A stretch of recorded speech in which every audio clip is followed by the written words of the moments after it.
Hello and welcome to another edition of What Does the Giraffe Say with me, Kathleen Retourne. We're a service that aims to reconnect people with conservation organisations by holding live interviews across social media.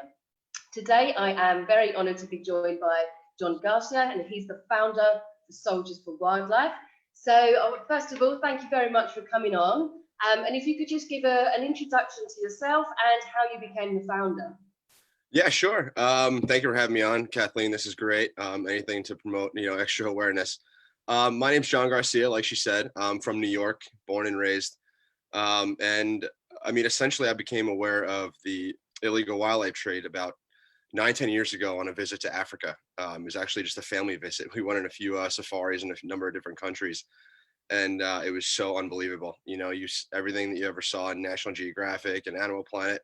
Back in the days when National Geographic and Animal Planet were actually airing animals. Now it's a bit different, but I started asking questions because it became obvious that something was wrong, and you kept hearing hints from people that about the trade and about the decimation of elephants and rhinos and how serious the issue was, and that basically flipped the switch that I just couldn't shut off. Once I came home after that vacation and started doing my homework, it just started to affect me more and more, to the point where I was waking up in the middle of the night writing pages and pages of stuff, and even like poems and things like that. And I was so deeply affected by it that at that point I knew that this was where the rest of my life was going to be at some point. But I was only in college. So at that point I was 20, 21 years old and in no position to do anything positive. I didn't have any money. I didn't know anything about really what I was doing from a ground perspective out there. So I wanted to get some tools that would be useful over there. So I graduated college, went into the military, and then as soon as I got out of the military, I was in Africa within a month. And then I spent a couple of years, about a year and a half, working with teams on the ground out there, sometimes with guys that didn't speak any English at all. But the point was to get out with these teams that have been doing this kind of work on the ground for decades, that have been good at it, so I can really grasp, an understanding of what's going on from a ground level, all the way to the top. So that was basically my second, I guess, basic training, I guess you can call it, that I just put myself through to really understand everything that's going on. And then from there, and through the education I had there, and then the partners that I had met along the way, who I still have now, we developed a system that's proving, to really work. And that's when I felt confident enough to start to establish an organization and still work alongside these guys, which is what we're doing now. And it's working really, really well, despite all the craziness that's going on now around the world. And was there any particular reason why you chose Zambia? I had been to Zambia. That was one of the places that we had gone back in the vacation, specifically Victoria Falls. But then it just so happened that, I was in South Africa at one point, and then I kept hearing rumors about this guy named Daryl Watt, who's my partner in Zambia, about how he was basically bringing conservancies back to life that had been decimated by poaching, and that he was this old war legend. There's like books written about him. It's really incredible. He's really an incredible man. But just all the good work he's been doing, not only with wildlife, but with communities. And as time went on, when I was out there, of course, I went in only zeroed in on the wildlife and to fix that. But then you really start to see the connection between protecting these animals and the people, and that they also need a lot of help. So that was the two things that fused together. Was, okay, we're going to do this, and we're going to combat not only poaching, but poaching is involved with the communities, and the direct level of poverty. And so it just became, so obvious that you had to go in there and support both if you were going to be at all successful. So once I landed with him, I actually contacted his daughter via Facebook, and then months later, I guess she had relayed that because she finally saw it in her inbox, and she sent it right to Daryl. Within like a day, I was getting phone calls off the hook from Daryl, like, listen, I just got this new conservancy. I really need your help. Like, I don't have the funds to put together an anti-poaching team and set it all up. So that, after all the education I had put myself through, was like, okay, this is it. Now it's time to shine. You're on. So that's basically why I landed in Zambia, and in a good part of Zambia, because we're obviously out there to try and help communities in the anti-poaching efforts, and we're in a very dangerous spot. Poaching is very rampant. It's apparently the most poached region in the country. So as much as that sucks, it's a good thing to be there, because we've got a lot of work to do and just a lot of good things to do. So it's exciting. So with the anti-poaching units, how do you go about recruiting and training? I also understand that dogs play a big part in this as well. Mm-hmm. Yeah, dogs. Should say dogs are getting much more popular in the anti-poaching game. But how selection works and what we do is we only employ the indigenous from that local community because, as most people know that have been out there, Africa is very tribal. So they can clash heads if you bring people in from a foreign area. So what we do is the communities within or surrounding that region are where we get our guys from. And then we put them through a selection course. And then after the selection course, the guys that have made it through then go into a more extensive training in terms of the bush and combatives and things like that. Actually, I mean, this is actually a really interesting thing that a lot of people probably know nothing about, but actually half the guys we have now on our anti-poaching team out there used to be poachers. I think it's like 7 or 8 of them used to be poachers. We've got 13 or 14 guys out there where we are now. And then this new project that we'll get into later is going to have about 70 to 80 more, but they were bushmeat poachers. So they weren't out for elephant tusk or rhino horn, which is in most cases your more violent syndicates. These guys were out hunting for game meat, which they can sell at a higher price than a meat you go to a store and buy. It's just more valuable. So they're out just decimating populations of antelope and things like that to cut up and then bring home. And if we sense that they're not at all, they're not harmful, they haven't been doing this a long time, but they're good in the bush, then we will flip them around and say, listen, you don't have to do this illegal thing and risk getting put in jail. Why don't we flip that, put a salary on, on you for every month going forward, as long as you stay here. And this way it puts, meals on your family's tables and you don't have to worry about doing anything illegal. So we love that. And it's proven to be really successful. So that's something that surprises a lot of people, but we think it's great. It really works good. If they don't we don't think they deserve that first time they put in jail, then, and we've got a position open, then why not? Let's help them and try and turn this trend around. Yeah, I mean, that's such an incredible initiative because you're actually helping to change people's lives by doing that. And then, so when you're doing the training with them, are you teaching them martial arts, that kind of things? And where do the dogs kind of fit in with this? Basic stuff, shooting, moving, communicating, target practice, patrolling, a little bit of martial arts, self-defense, especially with knives. They carry a lot of knives out there. And then the dogs come in, and that lasts for a long time. And then that is, as we get more advanced too, and I have more people to bring out there, volunteers and such, they then give their knowledge. So it's not just mine. So these guys do get good training, and it's for free, which is great. So these guys, come in and help me out, which is just great to have. And the dogs come in, we should have them next year. So they were just born. I'm sure you've been paying attention to that. They were born a month ago, I think a little over a month ago. They're the Belgian Malinois breed. Extremely intelligent, extremely energetic, and they've been known to be really good in this industry. So they come out there and they also live a great life. They're set to a companion. Once they're trained, they go through a 6 to 8 month training course, which is going on in the UK right now with an organization called Dogs for Wildlife that have been doing this for years. And I've actually met 2 of their dogs in Zimbabwe that were just phenomenal. So that right away just caught my attention. And down the road on social media, I had seen pictures of the dogs that I had met, and I was like, "Oh, we got to get some of these dogs." And I didn't know that they were connected with this group out in Zim. So I reached out to Dogs for Wildlife, and they were planning on having a new litter. So ours were just born a little over a month ago, and they're expensive, but they are game changers in the anti-poaching world. The advantages you have with dogs, I mean, tracking at night is, difficult to impossible without using some kind of light, which then gives away your position.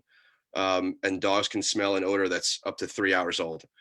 So if you're doing a perimeter check with dogs, they pick right up on that. And an average tracker can walk at a good walking pace, but a dog can do it at a running pace. So you're just at that speed advantage, right away. And like I said, the dogs, they live a fantastic life. They train every day. They go on walks every day.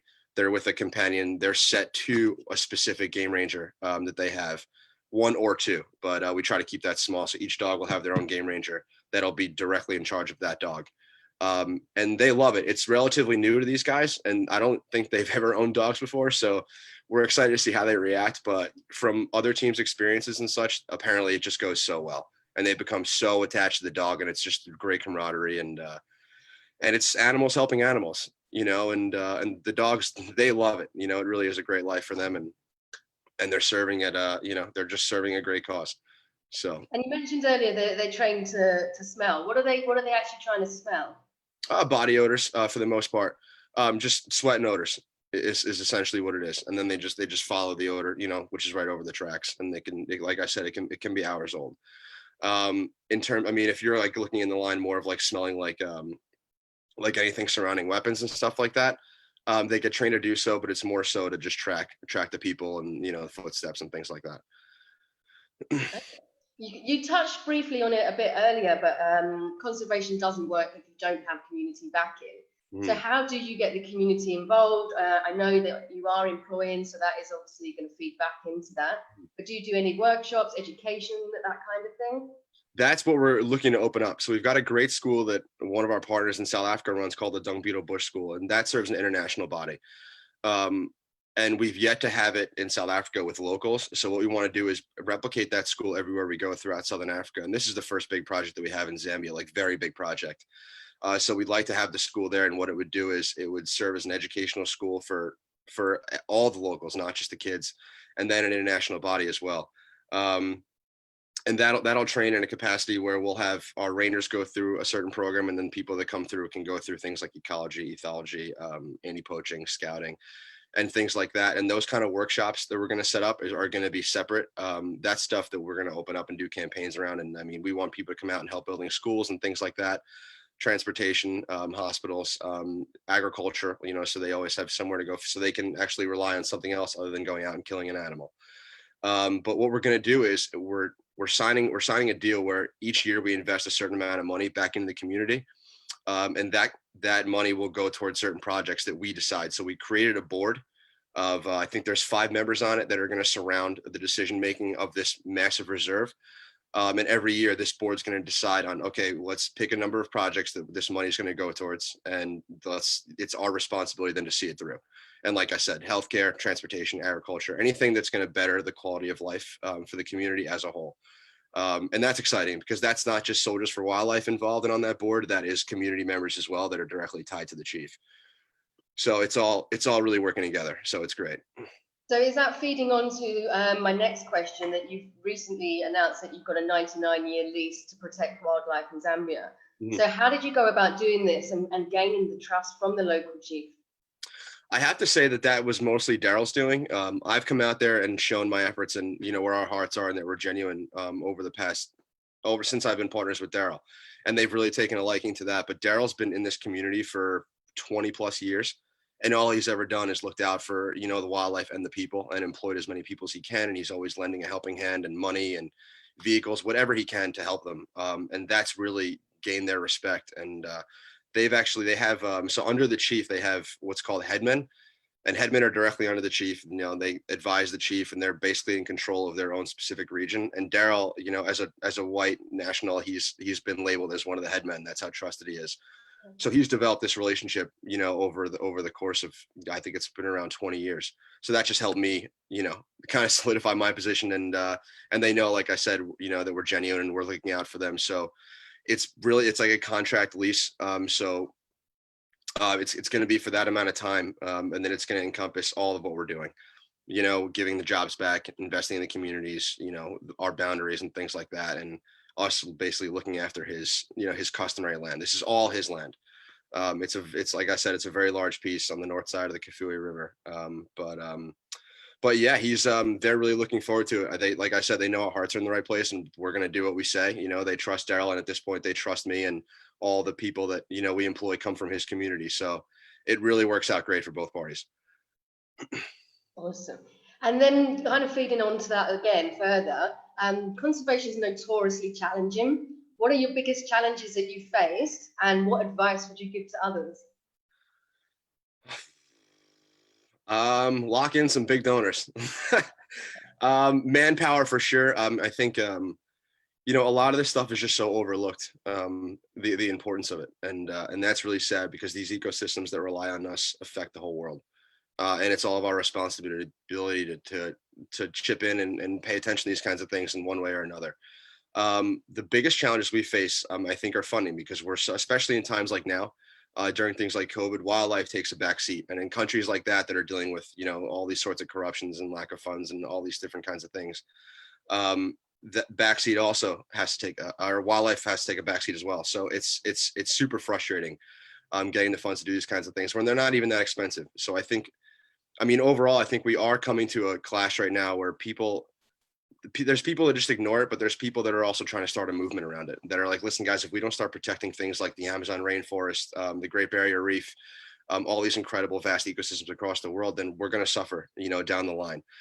So when you get involved in these kind of things, you better be passionate, because in conservation, you can take, a big step forward and then 2 steps back quickly. And you have to make sure that your head's just, you're in that direction. You can't give up. If you give up, these animals lose their lives. The people out there that are defending these animals on a daily basis, risking their own lives, are losing their lives. And I think Prince Harry said it's a sad day when humanity is risking their own lives to save the life of an animal. Then that's something that's very true. So I think be prepared, and just go all at it, 110%. That's really, and, be open arms to people that want to help, but be careful, because there is a lot of corruption as well in conservation. It's very easy to raise money surrounding the idea or the slogan that we're going to save elephants or save rhinos from extinction. Next thing you know, people are donating tens of thousands of dollars into something like that. And it's, at the end of the day, it's just a fraudulent campaign or organization. So do your research on who you're supporting, for sure, because that is a big crisis out in Africa right now. And I think that's one of the main reasons that we're not solving this problem, is the money isn't going into the right places, which is incredibly frustrating. And there's so many good teams out in the middle of Africa that you don't even hear about. We're blessed to have a platform like this where we can put our message out and people can hear it. But there's been people that have lost their lives and really given everything they have into this for their entire life that are sitting in the middle of nowhere that we know nothing about, so do your homework. So, I mean, you're right. A lot of the anti-poaching efforts, they're a long way from home, often away for a long time, living in some incredibly harsh conditions, weather, the threat of being armed poachers, wild animals themselves. Yeah. What would you say would be the best way to help support these guys? It depends on your position. It really does. There's people across all walks of life, some people that don't have access to large funds, but do have a social media platform. And if that's what you have, then that's what you use. If you really care about it from a business perspective, but can't really directly get involved overseas, then if you really care about it, and there's a difference between people that care and people that think they care. And I've, anyone who's been involved in this experience is because people like to jump on board because they get attracted to a passion. At the end of the day, they don't really care. But and you figure that out pretty quick, who cares and who doesn't based on the amount of work they're willing to put in and what they're going to sacrifice. But there's always a way to tie it in. If you have a business and really care about it, then find a way to, throw some of those proceeds into what you care about. Try and tie your business to a good cause overseas. If you have the money to do it, get out there and see it for yourself, because that's what's going to change everything, is the education on the front lines. So, for instance, we have this school up and running, and it's nothing that's expensive, and there's a reason for that. We could make it expensive, but we're not going to change the world if we're only going to, bring these people out here from this demographic. We have to make it across all barriers where people can, even to a point where we have to negotiate if people really want to get out there, because those are the people that are going to talk. Those are the true conservationists that are putting, their money where their mouths are, and they're coming out there and they're educating themselves, and coming across the world to do it, and then they're going to go home and they're going to talk about it, and then, and then candles just light from there. Yeah, I think you're right. As soon as you've spent any time in like the wild spaces and with wildlife, you can't help but then become passionate about it and then want to do something to help. Exactly. Okay, so I've got one more question left, and then if there's anyone at home that would like to ask a question, then just pop it on the comments section below and I will read it out. But from me, obviously you can't talk about anything at the minute without talking about COVID. You touched on it a bit earlier. How has it been impacting conservation? I know that there's been talk that there's been an uptick in bushmeat trade, also gold panning, where people are looking for alternative income because they may have lost jobs that they had in tourism or that kind of thing. Are you hearing the same kind of things? Same things. Poaching has gone up in some areas, and it's stayed static in others. And that's mainly due, and thankfully we don't have to deal with that, because the Conservancy we're on now, we don't have much tourism. So it's really been me trying to gather funds just to keep our rangers employed and on the front lines. But across Africa, it's causing a lot of teams significant damage, and organizations, because their funds primarily run off of tourism. And when that leaves, not only do you not have people in and out of the park at all times that are just giving, just guides and things like that, you lose your security. And then, and then these people come in and they take full advantage of it. and that's really the issue that Africa is facing right now. In some of these countries, it's their second and third largest, area of revenue. So once they lose that, things just come to a grinding halt. And and I don't think anyone's been prepared for something like this. And across the world, and in a lot of different sectors, not just conservation. So there was no backup. It kind of just came to, like I said, a grinding halt. And then everyone was like, well, we've got no choice. We can't pay you. Like, what are we going to do? We've got to sit this one out. And when it ends, and we'll get back to it, which is, so I think next time, if there was a lesson for all this, it's be prepared, because this is going to happen, or it could happen. And it's interesting too, because I think the world is understanding now to some level that the more we dig into these wild places and mess around with wildlife, then the more the likelier that these diseases are going to come out and spread rampant and affect, us on a global scale. And that's something that we need to pay attention to, especially in China, when they're so into these traditional medicines that just don't work, and they just, they tearing apart our environment and the wildlife that we have, and so the illegal wildlife trade got a lot of attention, after this, which is good, especially in, with the penguins and the elephants and all the things that are critically endangered or extremely threatened, from this trade. So at the end of the day, we learned our lesson, but we got to keep our heads up from now on and stay educated and not forget, because we forget and then things just start to go downhill again. And us in the Western world, we're very good at forgetting, and we're not good at understanding a distance like 10 or 15 years from now. This is what could happen. We're good at understanding tomorrow, next week, or our next vacation. It's hard for us to fathom that elephants could be gone in 15 years, and we always assume that someone else is going to do something about it. It's not going to happen until it happens. Yeah. And it's getting closer and closer. So the whole thing surrounds education. So like I said, we're blessed to have a platform like this to be able to do that. And for us, it's only just the beginning.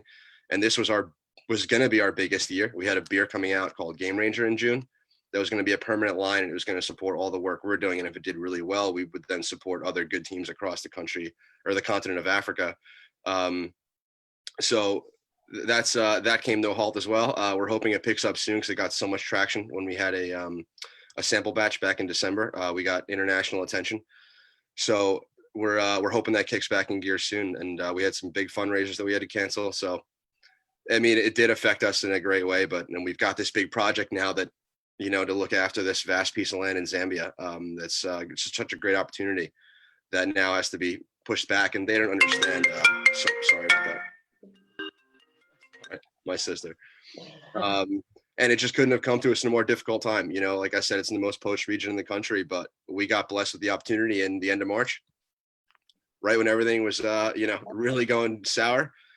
So it's just been, and they don't understand out there, the difficulties that we're facing getting over there and raising funds. They just want us to come over and start helping, and they don't understand the complications that COVID has and what it's doing to the world, so it's just mounting pressure to get over there and get it going, especially because the poaching is so bad, so it's an uphill fight, always is, but we're ready for it and we enjoy the fight.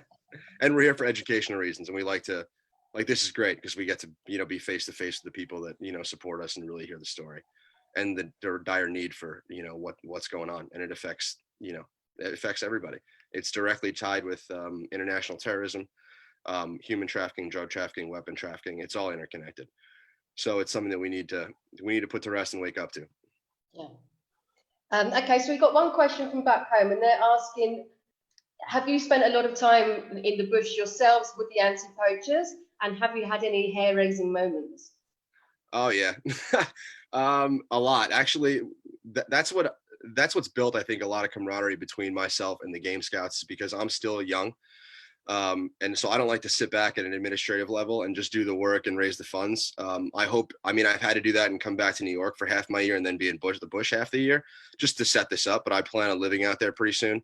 And when we do patrols, I'm out there a lot of the times with them. Whenever there's an emergency or security threat or a breach, I go out, as a quick reaction guy, up and running with the Game Scouts. And I think that's built a lot of trust between myself and the team. And I want to continue to do that.